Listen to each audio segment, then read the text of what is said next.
Ang mga members po ng Church of God International ay nag-aanyaya sa inyong lahat para sa isang mass indoctrination o ng pag-aaral ng mga doktrina ng ating Panginoong Jesucristo. Ano po ba ito, mga kababayan? Pag-aaralan natin, ano ba ang mga utos ni Kristo, mga aral ni Kristo, aral ng Ebanghelyo, na para sa ating panahon. Kasama ba rito ang pagbibigay ng ikapo?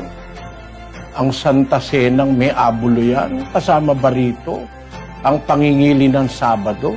Doktrina ba ng Panginoong Jesucristo na bawal ang baboy, hipon at iba't iba pa?